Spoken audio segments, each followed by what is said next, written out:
सभी परिजनों को सादर प्रणाम। आप सभी परिजनों का मन भगवान में लग रहा होगा, हमारी ऐसी अपेक्षा है।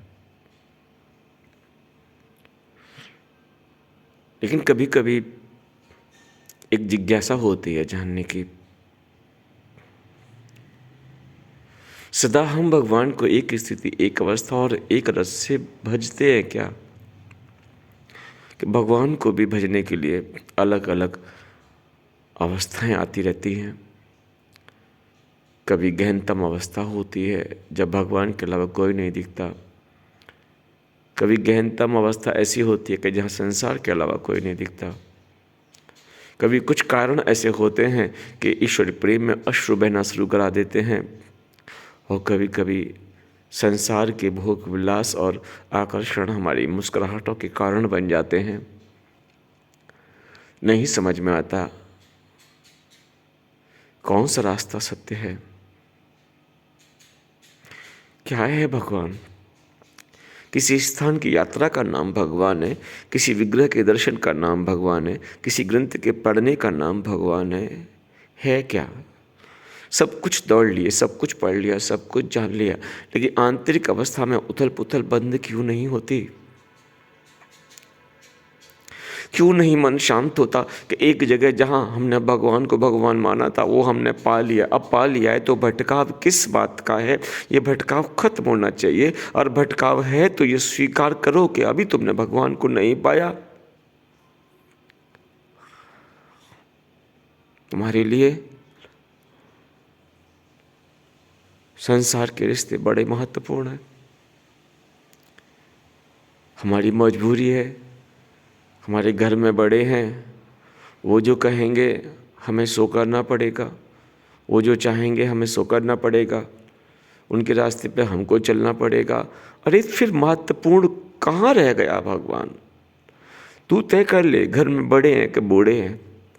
अरे बड़े का अर्थ होता है जो भगवान से मिलने में तेरे सहयोगी हों, और बूढ़े का अर्थ होता है जो परंपराओं को पकड़ कर बैठे हुए हैं, न खुद चलने वाले हैं और न तुझे चलने देंगे। एक बार पूछ खुद से कि तेरी कमाई हुई ईश्वरीय संपदा के मालिक वो सब लोग हैं या नहीं? तेरे कमाए हुए पुण्यों के मालिक वो सब हैं कि नहीं? वो कल पीड़ा में होंगे, परेशानी में होंगे, दुख में होंगे, है ना? तो तेरे द्वारा कमाए गए पुण्य का अर्जन उनके काम आएगा या नहीं? या फिर उनके द्वारा तुझे रोका जा रहा है, उनके द्वारा तुझसे कहा जा रहा है नहीं नहीं घर ही मंदिर है, और नहीं नहीं भगवान कुछ नहीं है, तू अपना घर में संभाल लो, अपना ये करो वो करो। अरे भाई, तो फिर सोचना कि वो जो तू घर में कर रही है, क्या आपत्ति के समय वो काम आएगा? कौन है तेरा आपत्ति का साथी? कौन है तेरी समस्याओं का समाधान? कौन है तेरी बुद्धि को अंधेरे से प्रकाश की ओर ले जाने वाला? तूने आज तक भगवान को सच्चा वाणी से कहती रही, लेकिन तेरे सारे कर्म, तेरे सारे झुकाव, तेरे सब कुछ तेरा संसार के लिए है। आपसे प्रार्थना करता हूं, मत भटकिए गली गली, मत भटकिए गुरु गुरु, मत भटकिए गंगा यमुना, जाने कहाँ कहाँ तुमने अपने भटका कारण स्पष्ट कर लिए। तुम्हें लगता है कि हम कहीं पहुँचे, कोई गुरु मिलेगा, कोई अमुक सहारा मिलेगा और हमें हमें इस भवसागर से पार कर देगा। भटकने वाले सदा डूबते हैं, कभी पार नहीं होते। मैं आपसे फिर करना चाहता हूँ,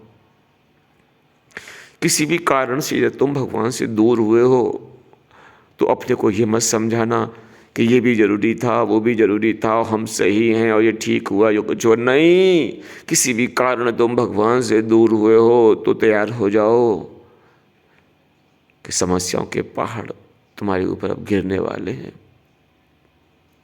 भगवान से दूरी का मतलब यही है, मेरे पाप का उदय होना। और भगवान की नज़दीक का मतलब यह है कि मेरे पुण्य का उदय होना। मैं आप सबसे फिर कहूँगा, लौट आओ अपने उस स्थान पर जहाँ से जीवन ने चलना शुरू किया था। लौट आओ उस आनंद की ओर जो बाहर नहीं है, वो दौड़ में नहीं है, वो भागने में नहीं है, वो व्यर्थ में नहीं है, वो अंतर जगत में समाया हुआ है। बस आज अधिकांश लोग नाना प्रकार के देवताओं, नाना प्रकार के क्रियाकलाप, नाना प्रकार के गुरु, नाना प्रकार के टोटके करने के बाद और खुद को संतुष्ट कर पाते हैं। ये बहुत लंबे समय तक तुम्हारा साथ देने वाले नहीं हैं। खुद से अंदर झांक कर पूछना कि जो हुआ या जो कर रहे हो ये तुम्हारे ज्ञान के कारण प्रकट हुआ है या अज्ञान के कारण। अगर ज्ञान के कारण तुम्हारा अंतःकरण कहता है प्रकट हुआ है, तो फिर एक बार पूछना कहीं ये आत्ममुग्धता तो नहीं है कि मुझे मेरा किया सब कुछ अच्छा लगता हो। बड़ी सीधी सी एक पहचान है। परिस्थितियों को देख, परिस्थिति कहती है हाँ सब कुछ ठीक है, तो जान लेना ये ज्ञान से पैदा हुआ है। और परिस्थिति कहती है कुछ भी ठीक नहीं है, तो जान लेना ये आत्ममुक्ता और अज्ञान के अलावा और कुछ नहीं है। भ्रम से बाहर निकलो। भगवान के अलावा कोई दुनिया में नहीं, सिद्धांत के अलावा कोई दुनिया में नहीं, पवित्रता के अलावा कोई दुनिया में तुम्हारा नहीं है। इस संसार में स्वीकार कर लीजिए, भगवान ही तुम्हारा है, सिद्धांत ही तुम्हारे हैं, प्योरिटी ही तुम्हारी है ना, उच्च आदर्श ही तुम्हारे हैं। और यही तुम्हारे पुण्य बनकर अनंत काल तक, अनंत जन्मों तक तुम्हारा सहयोग करते रहेंगे। वर्त संसार के भटकाव, विश्वास रखिए, तुम्हें कहीं का नहीं छोड़ेंगे। ओम शांति।